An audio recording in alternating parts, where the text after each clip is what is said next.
In order to understand the mechanism of diamagnetism, we will now go through the Langevin theory of diamagnetic susceptibility. So for this purpose, let's assume that we have an electron orbiting perpendicular to an external magnetic field H. And when the field is turned on, the magnetic flux will change. So the magnetic field H is time dependent. I'm assuming that it was 0 for t less than 0, and it is H for t greater or equal to 0. Therefore, we have a change in the flux, and according to Faraday's law, this is going to induce an EMF.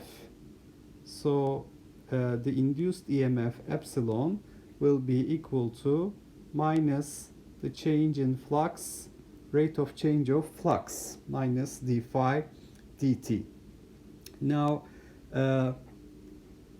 this is going to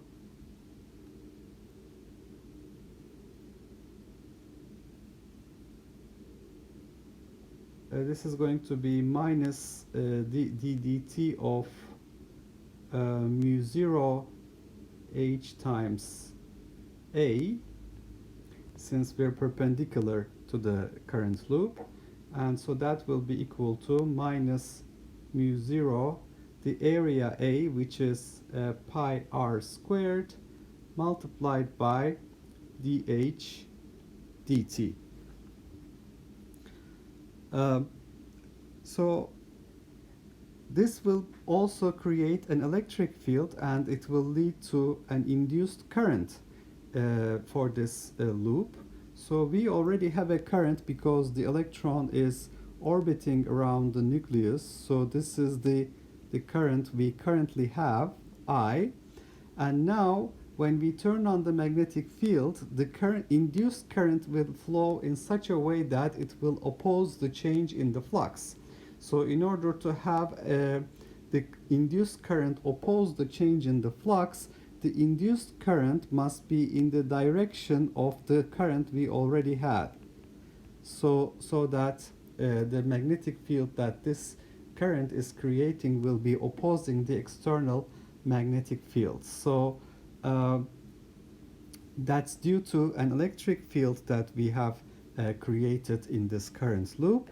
So how much is the electric field that we create? So if you think about this loop, and we take these points A and B, and we're trying to find out the induced EMF, the potential difference between B and A, VB minus VA, is minus the integral A to B E dot dl,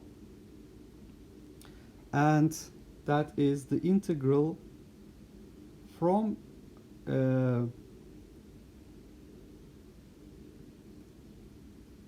B to A E dot dl. So I've changed the order of the points, and that is because the electric field will be tangential in the tangential direction. So it's going to be equal to E times 2 pi r. So the induced EMF will be equal to E times 2 pi r, the electric field times 2 pi r, and I note that the induced electric field in minus theta hat direction, so it must be in minus theta hat direction. So the electric field that I obtain will be equal to minus epsilon over 2 pi r theta hat in the minus theta hat direction, and the induced EMF is mu 0 pi r squared dh dt. So since I've already taken care of the sign here, I can write the electric field, the induced electric field, as minus mu 0 pi r squared divided by 2 pi r dh dt theta hat. So it's in minus theta hat direction. So this will be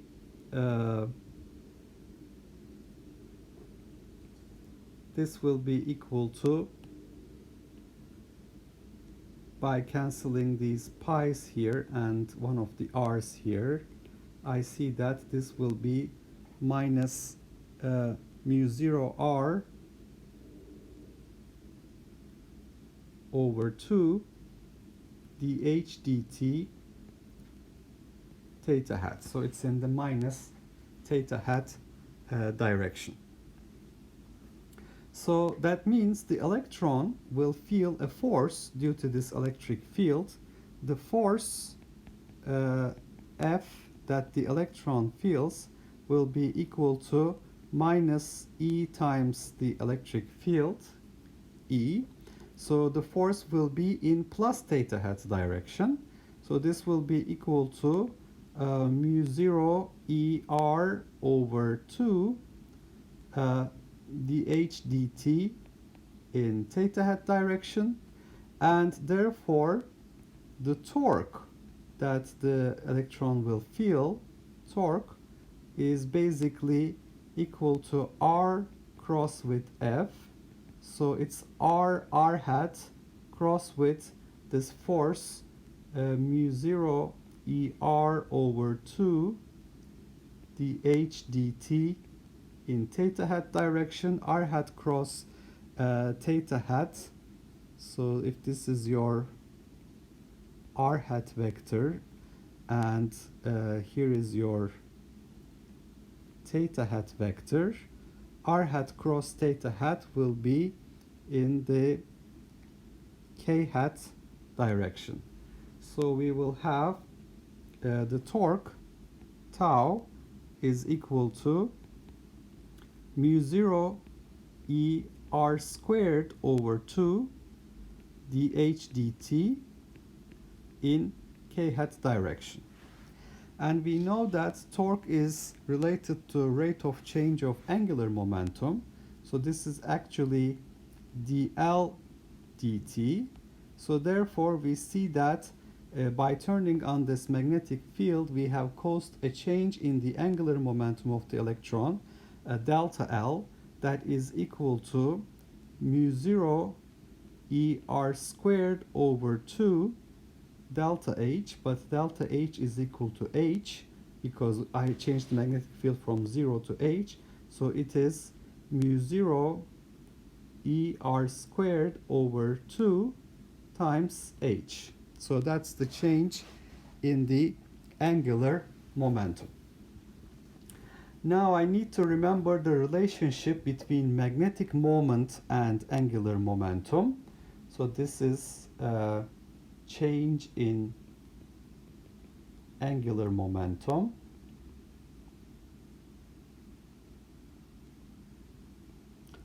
So I've talked about the induced EMF. I've talked about the induced electric field.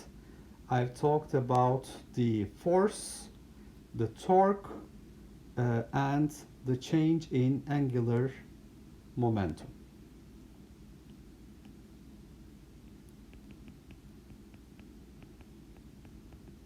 Now I'm ready to talk about the magnetic moment.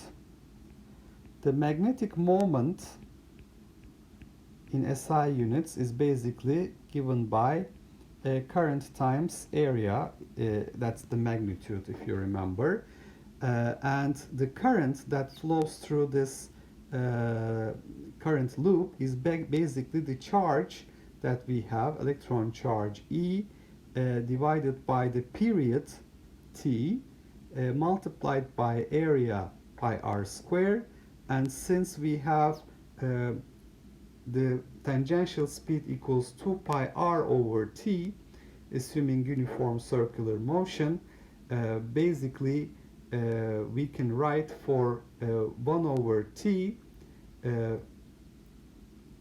v over 2 pi r. So this will be equal to EV divided by 2 pi r times pi r squared.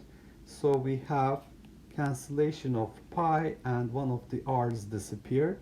So that is EVR over 2, that's the magnitude. And if I multiply this by mass of the electron and divide it by mass of the electron, I see that it is E over 2 mass of the electron times the angular momentum L. Angular momentum L is R cross mv, which is mass of the electron velocity times r. So it is in magnitude,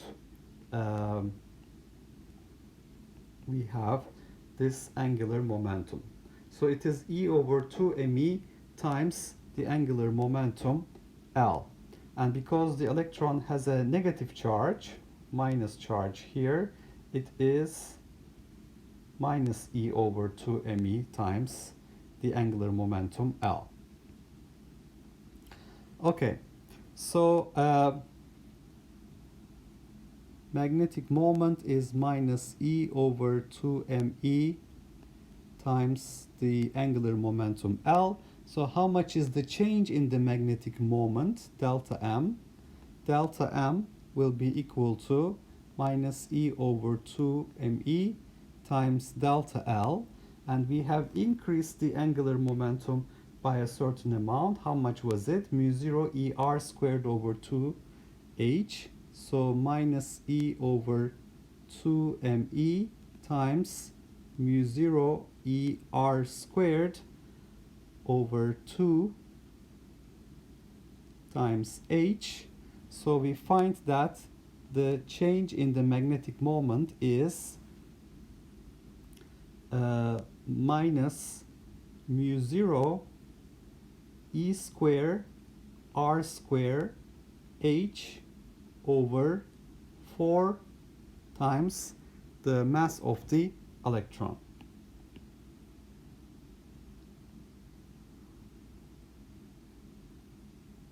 So we see that we have a minus sign here. So the change in the magnetic moment is proportional to H, but opposite in direction. So the change in the magnetic moment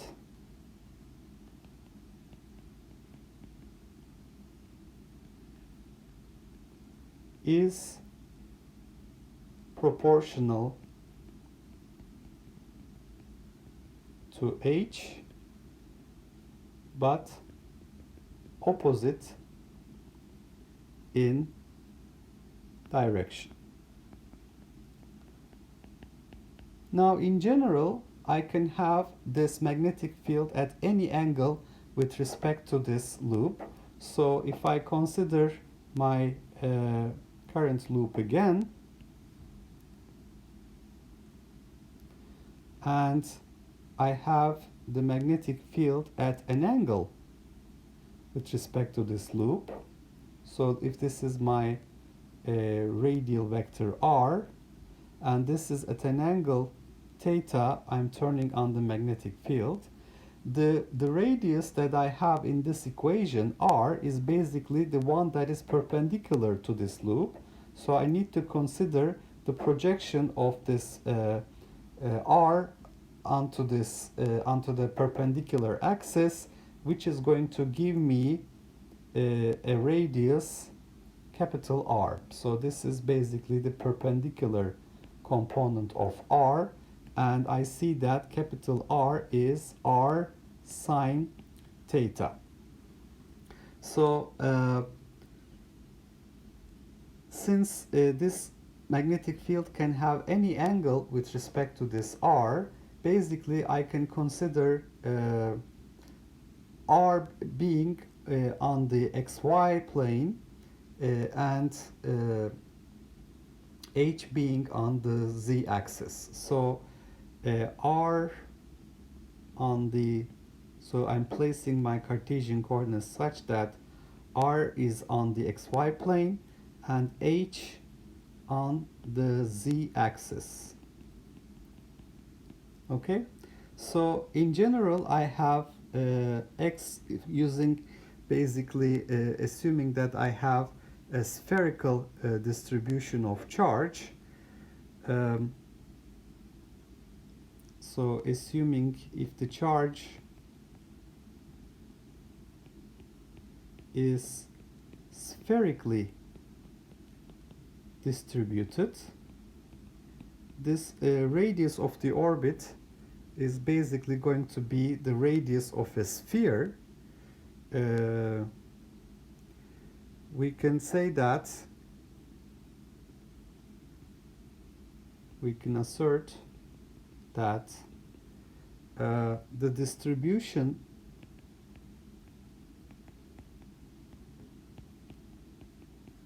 of x, y, and z coordinates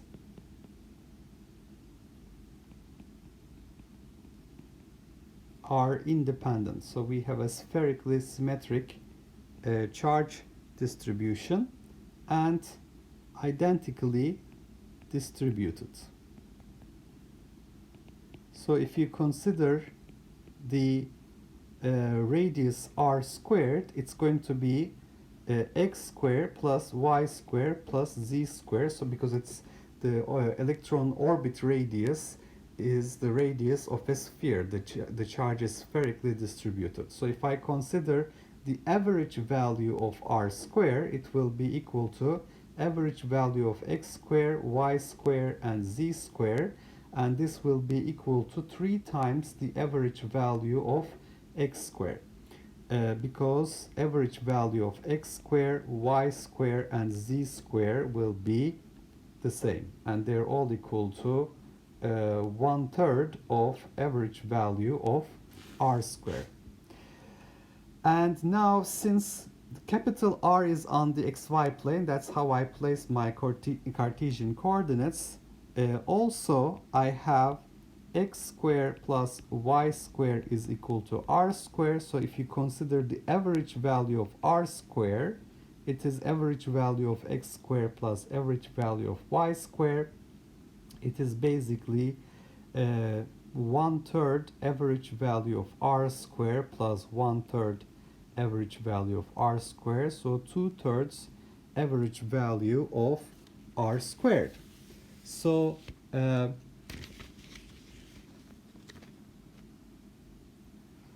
I have here average value of r squared is the mean square distance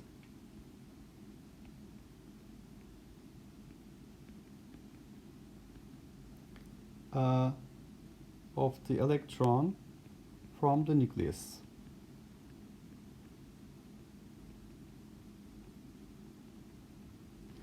With that, basically I can rewrite the change in the magnetic moment, and also assuming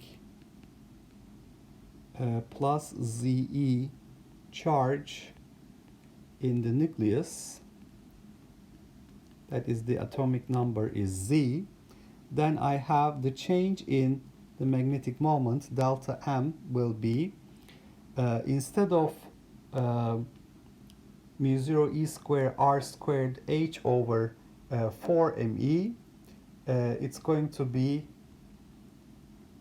minus 2/3 Z E squared R squared mu 0 H over 4 ME.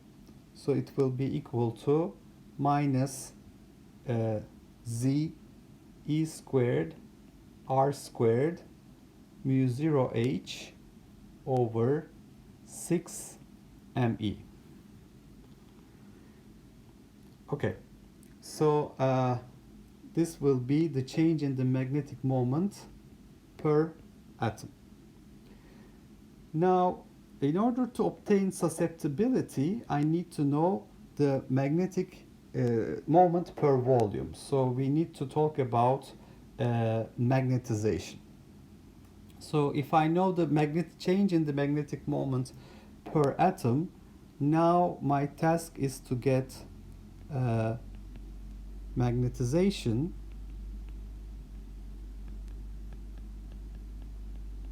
what I need to do is calculate the total magnetic moment. M total induced magnetic moment will be delta M per atom multiplied by the number of atoms. So the magnetization will be then equal to the total magnetic moment that I'm inducing divided by the volume V. And V is the volume, and this will be equal to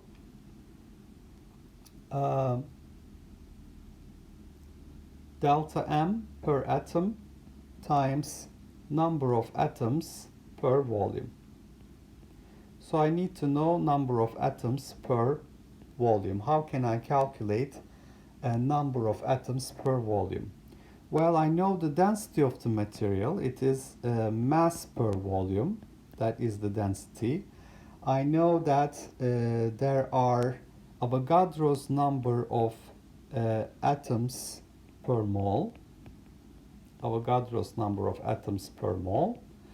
And I know the atomic weight.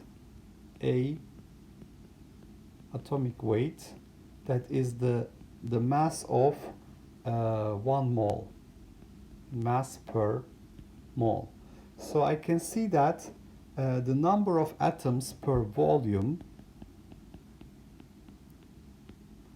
can be written as number of atoms per mole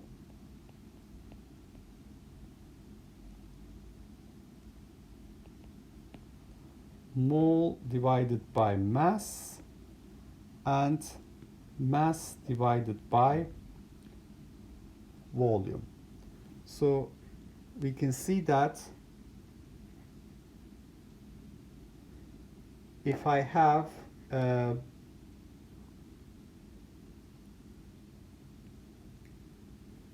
number of atoms per volume, capital N divided by V, or number density NV, this is going to be equal to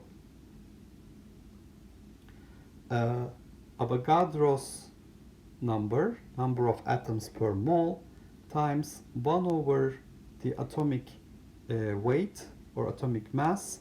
It is mass per mole, 1 over mass per mole or mole per mass, times the density. So I see that this is rho Avogadro's number divided by the atomic weight, A. So the magnetization that I will obtain here then will be delta M multiplied by rho Avogadro's number divided by atomic weight, Z E square mu 0 divided by 6 times mass of the electron, mean square distance from the nucleus.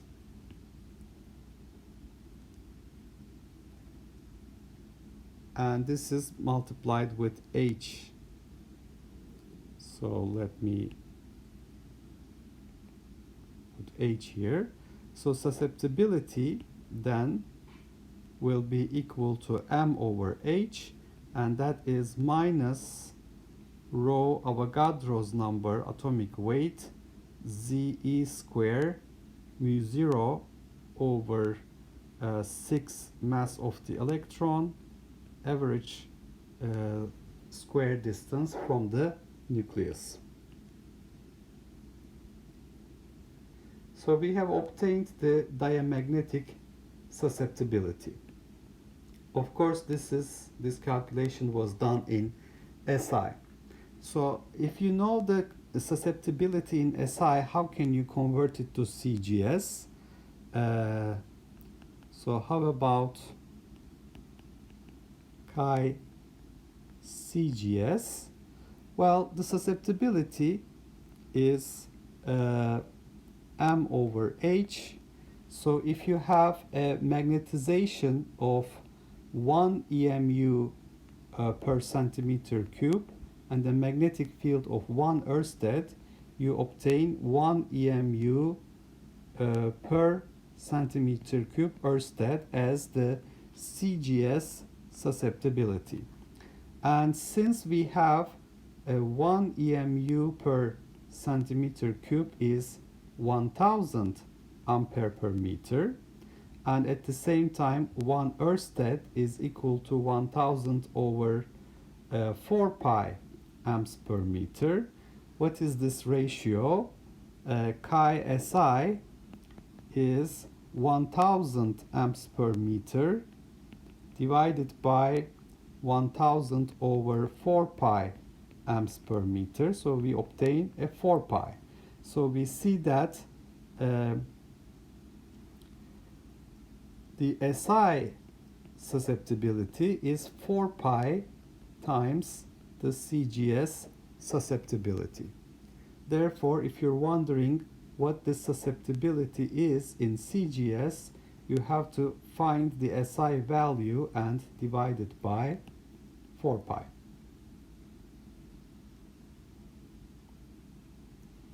Okay, so we have done another unit exercise here. So there are a few remarks about this result. So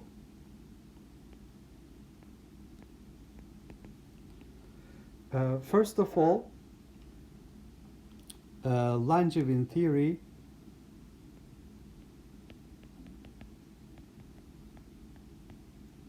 suggests that the diamagnetic susceptibility is not temperature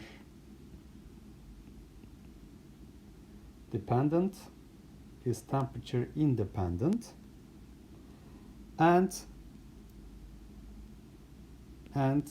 diamagnetic susceptibility is negative. So these are all correct experimentally.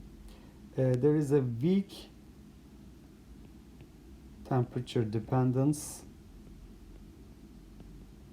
through the mean value of the square distance from the nucleus. But other than that, it's temperature independent. The other thing is, we have talked about the electromotive force created when the flux is changing. So the electromotive force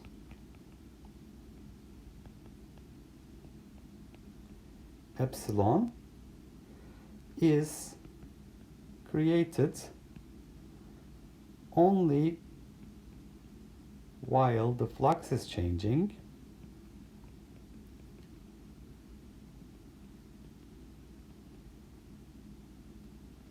however, the current that we have induced, the resulting current, that is our induced current, persists as long as the field H is on. Because if you turn off the field, now you have another change in flux, an opposite EMF, and the current will be gone at the end. So the magnetic field should be left on for the induced currents to remain in the circuit, in the current loop. Okay. Another remark is about the application of diamagnetic materials. So when would diamagnetic materials be important, practical? If we're doing very delicate measurements,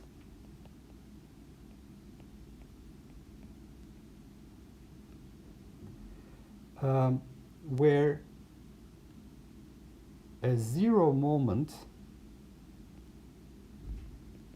is crucial. Okay, so what we do is we alloy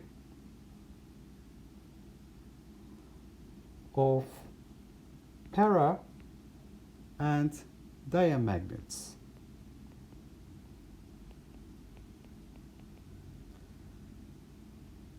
These can be used with the appropriate composition.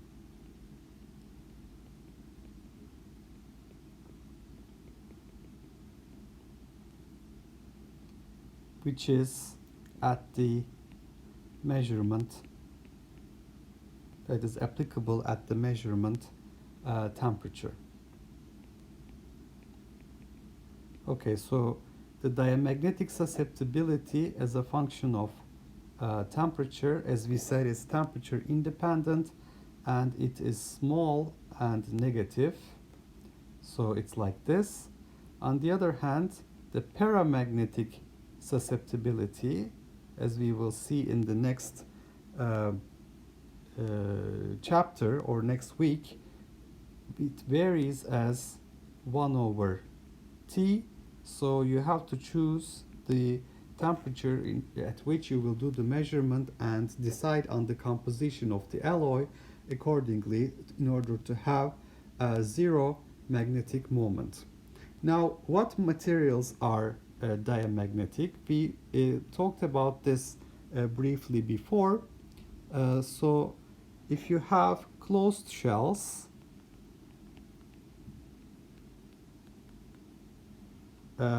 noble gases,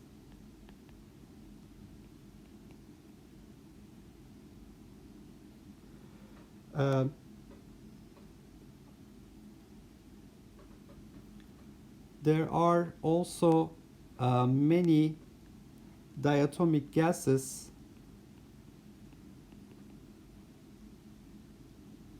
with molecular orbitals that are diamagnetic.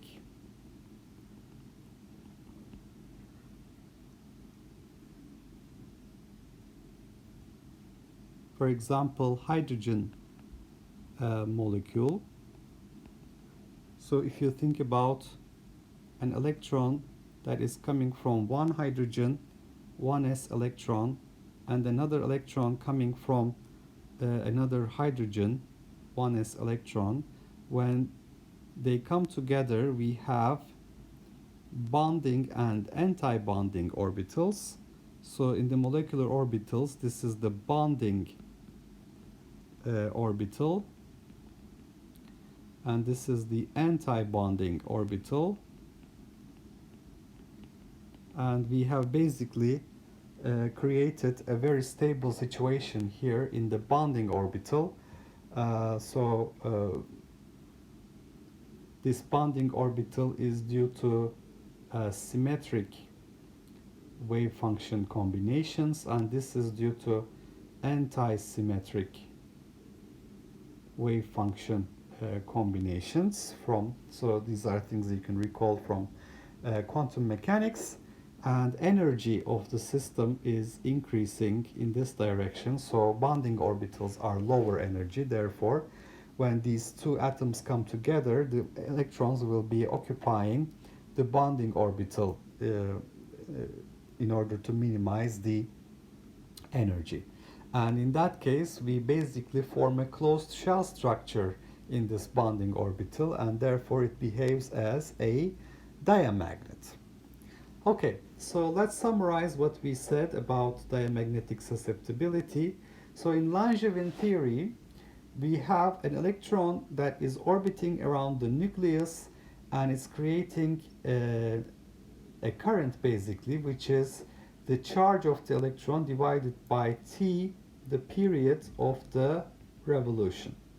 And we turn on a magnetic field at t is equal to 0. According to Faraday's law, there is an induced EMF, which is minus d phi dt.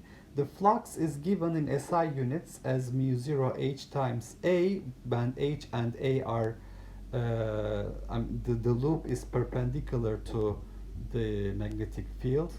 And in that case, it's the dot product of h with a So if you wish, you can write here that this would be also the area vector A, right? So A, area vector A, and magnetic field H are parallel. So we have minus d dt mu 0 HA, area is pi r square, so minus mu 0 pi r square dH dt. The induced EMF, so if you have in this current loop points A and B, the voltage difference between B and A is minus the integral from A to B E dot dl, or integral from B to A E dot dl, that's E times 2 pi r. The induced electric field will be in minus theta hat direction. So why is it in minus theta hat direction? Because according to Lenz's law, the magnetic field created by the induced current should be opposite to the magnetic field that we have introduced into the system. So the induced magnetic field is going to be opposing the applied magnetic field. So it's in minus theta hat direction. So this electric field is the EMF, which is minus mu 0 pi r squared dH dt divided by 2 pi r. So this will be equal to minus mu 0 r over 2 dH dt theta hat. So once again, dH dt is positive, the electric field is negative, is in minus theta hat direction. This electric field applies a force on the electron, which is the charge of the electron times the electric field, and the direction of the force is plus theta hat because the electron charge is negative. So we have mu 0 ER over 2 dH dt as the force, and this force is basically causing a rotation of the electron. So r cross F, the torque due to this force is r hat cross with mu 0 ER over 2 dH dt theta hat. So we have mu 0 ER squared over 2 dH dt k hat. And torque is rate of change of angular momentum from classical mechanics.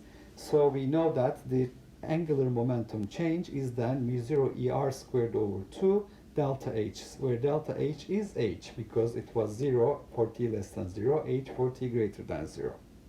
So this change in angular momentum causes a change in the magnetic moment. Magnetic moment is the current times the area minus E over T times pi r squared minus EV over 2 pi r squared. And so we have minus EVR over 2. And if you multiply top and bottom with mass of the electron, we see that it is minus E over 2 me times angular momentum, orbital angular momentum. This is something we did before. I have repeated it for convenience. So if you have a change in angular momentum, you have a corresponding change in magnetic moment, which is minus mu 0 E square R square H over 4 me.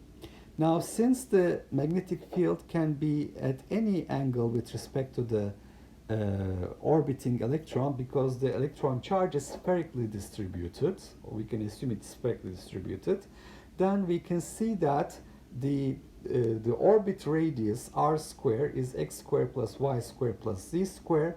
We can consider the projection of r onto the axis that is perpendicular to the magnetic field H, and that will be on the xy plane, and the H is on the z-axis. So in that case, r square equals x square plus y square plus z square, and since we have spherical distribution, average value of r square is 3 times average value of x square, or 3 times average value of y square, or 3 times average value of z square. And we also have x square plus y square is equal to capital R square, and capital R square is average value of x square plus average value of y square is average value of capital R square. So we see that this r, capital R, and r, the radius of the orbit, average values of the square of them will be related by a factor of 2/3. So if we substitute this 2/3, because it's not the r here that we're talking about, r square, it's the capital R in this calculation. So for capital R, I substitute minus 2/3 average value of r squared. So basically I have changed this r squared to capital R squared and converted into average values. And if I have a charge plus Ze in the nucleus, then basically we will have, instead of the E squared, we will have the electron interacting with the nucleus, E times Ze, so Ze squared. So we have this much change in the magnetic moment per atom. What is the total change in magnetization? Delta M per atom times the number of atoms will be the total moment it causes. And now, so we have to calculate the number density, number of atoms per volume, times delta M. And the number of atoms per volume can be calculated by multiplying the density with Avogadro's number and dividing it by the atomic weight. So substituting this here, we obtain the diamagnetic susceptibility is negative. It is temperature independent, only has a slight dependence on temperature through mean value of r squared. And finally, this is an SI result. If you want the answer in CGS, you just have to divide the SI result by 4 pi. Now, Langevin theory suggests that this diamagnetic susceptibility is not temperature dependent and it's negative.